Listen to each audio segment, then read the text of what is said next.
La mort est l'ego. Bonjour à nouveau, je suis Maryse Varou.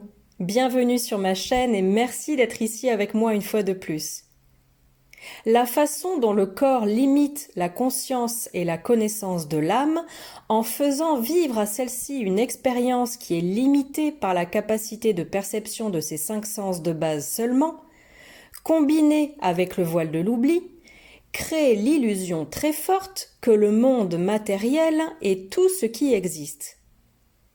Cela place également l'individu dans un état d'esprit déterministe et victimaire. Car en vivant une expérience limitée, l'âme n'a pas le contexte ni la mémoire qui lui permettrait de savoir ou de se rappeler totalement qu'elle est beaucoup plus que juste un corps et qu'elle est seulement en train de vivre une expérience temporaire dans le monde des vivants.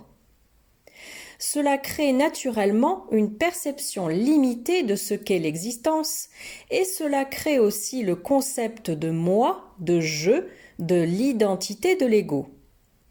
Donc le fait que nous soyons tous la même conscience est ressenti par l'âme seulement comme quelque chose de très lointain qui se manifeste comme un sentiment profond qu'il manque une chose essentielle.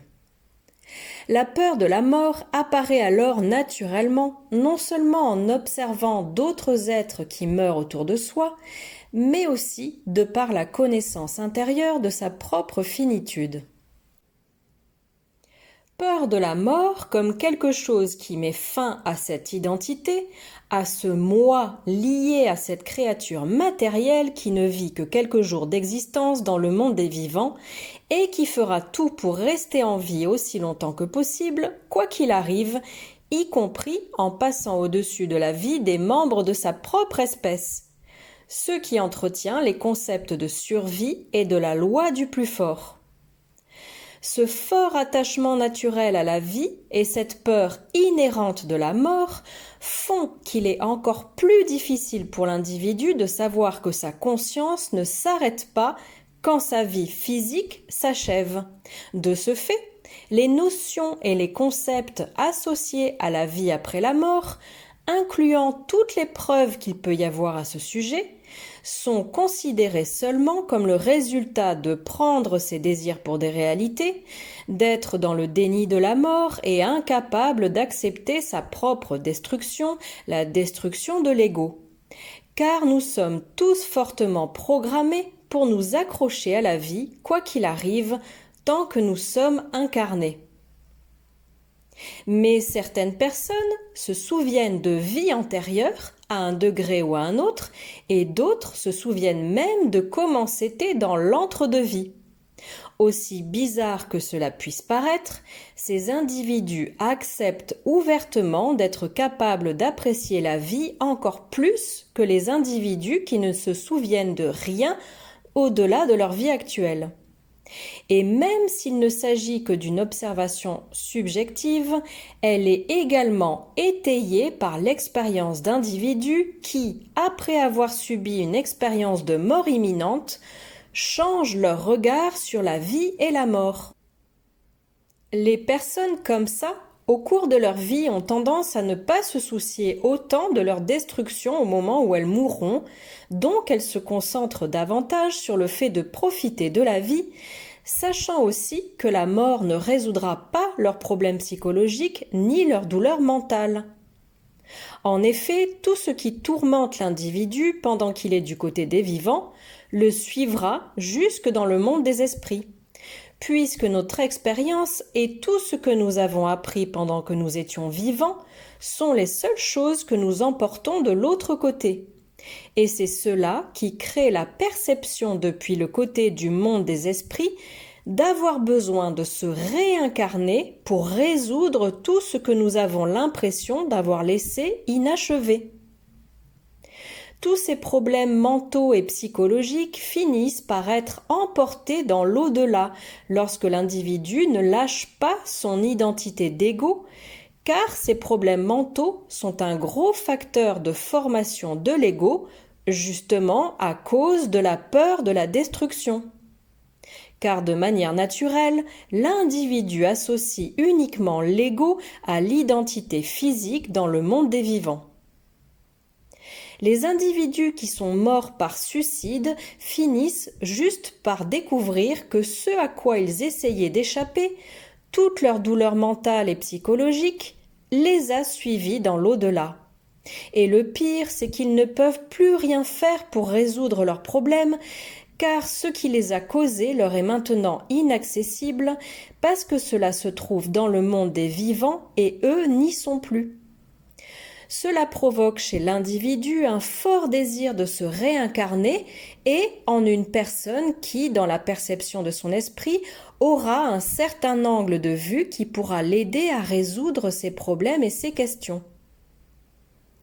Une autre cause importante de la réincarnation est que parfois l'âme ne peut pas échapper à toutes les blessures et aux souffrances psychologiques qui l'ont suivie depuis sa dernière vie, la poussant à vouloir s'incarner pour porter le voile de l'oubli, comme une sorte de soulagement temporaire pour échapper à ses problèmes, comme une réaction ou un mécanisme d'évasion. Tout ce que je viens de dire est à l'opposé de ce que j'ai expliqué dans ma précédente vidéo. Mêmes événements, différentes significations, côté physique et spirituel. Où j'ai exposé le point de vue selon lequel toutes les données indiquent que les mémoires d'événements traumatiques qui ont eu lieu dans la dernière incarnation sont transmutées en mémoires positives qui nourrissent la croissance spirituelle. En effet, il y a aussi ce point de vue selon lequel ces événements traumatisants deviennent quelque chose qui tourmente l'âme, car dans la perception de cette dernière, ces problèmes ne peuvent pas être résolus depuis le monde des esprits. Cela nous amène donc à nous demander lequel des deux points de vue est le bon. Moi, je crois fermement que les deux sont corrects. Mais le fait que l'on expérimente l'un ou l'autre dépendra seulement de la perception ou de la mentalité de l'individu qui transcende lors de sa mort.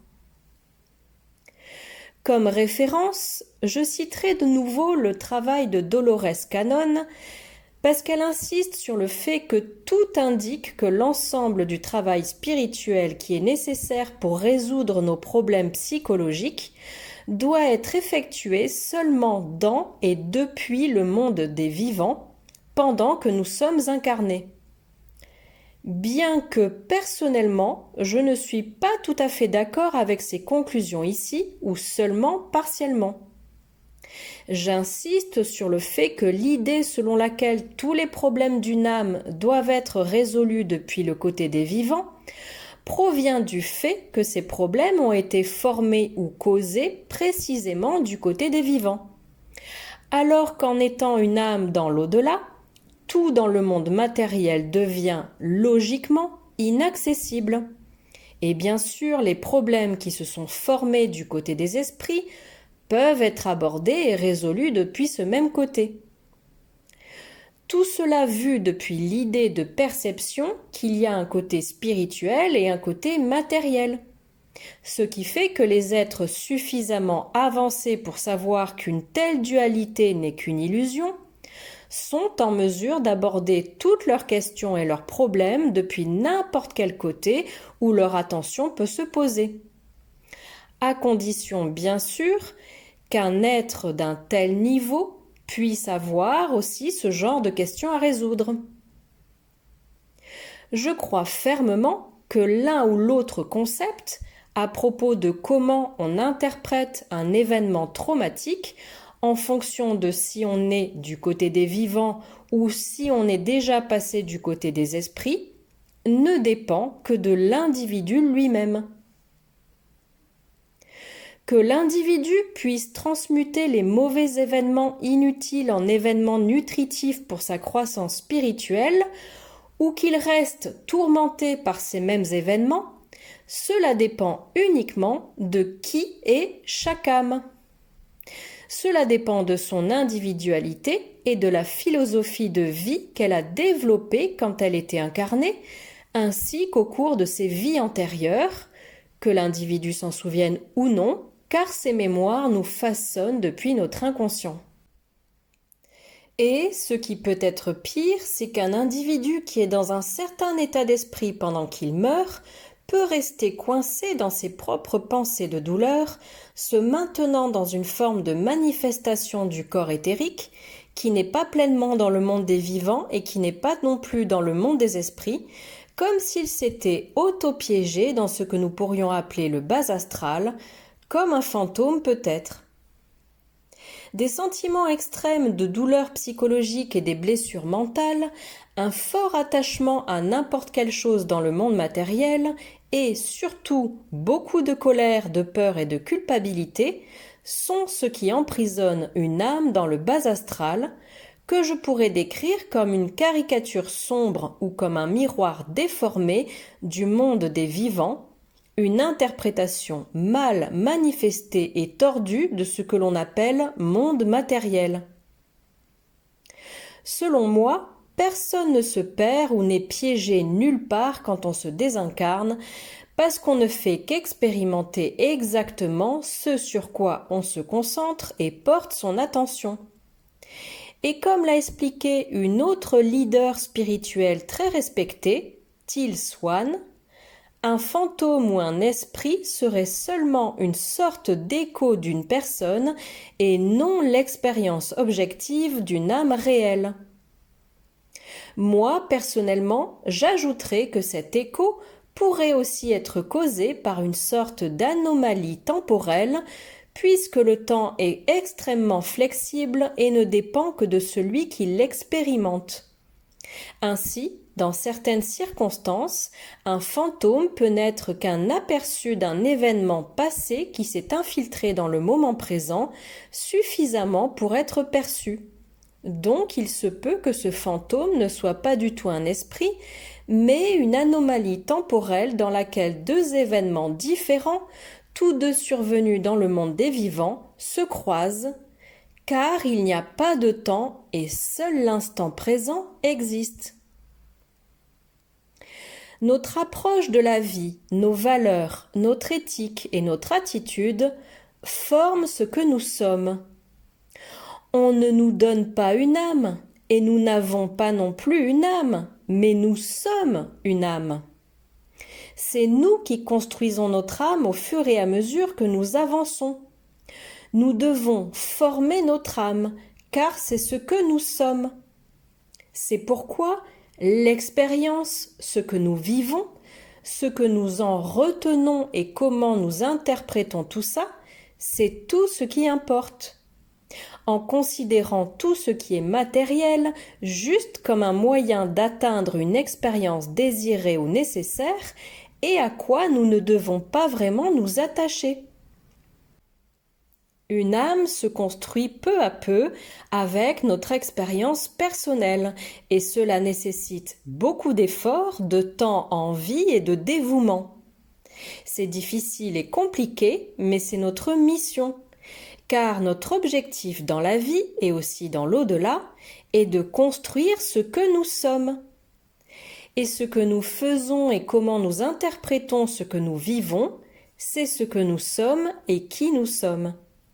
Et nous construisons notre âme, peu importe où se porte notre attention, sur le monde des vivants ou sur le monde des esprits, car tout est expérience. Si c'est nous qui manifestons notre vie et qui décidons quoi et comment nous expérimentons tout dans cette vie, il se passe la même chose du côté du monde des esprits. Et je dirais même encore plus là-bas, car dans l'au-delà, nous manifestons tout beaucoup plus vite, parce que cette réalité-là est moins dense. Donc, le paradis ou l'enfer n'est pas un endroit où nous sommes envoyés ou bien où nous allons quand nous mourrons. C'est ce que nous sommes. Nous le formons ou le créons nous-mêmes. Nous engendrons nous-mêmes l'un ou l'autre, l'enfer ou le paradis, ainsi que tous les degrés intermédiaires, que ce soit lorsque nous sommes vivants ou lorsque nous sommes dans le monde des esprits.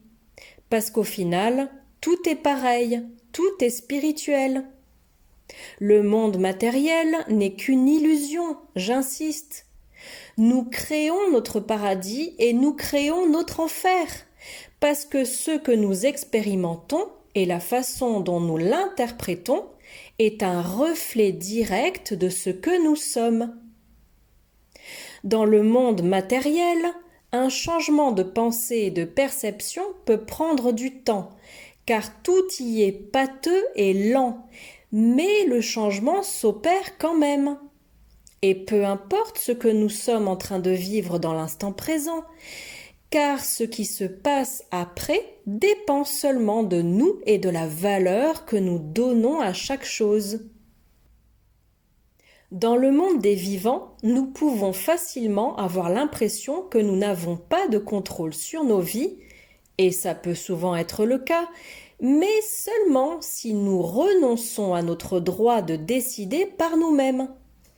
Et cela se produit surtout à cause d'attachements à des idées comme la culpabilité, le karma et les sentiments d'inutilité personnelle et de faible estime de soi.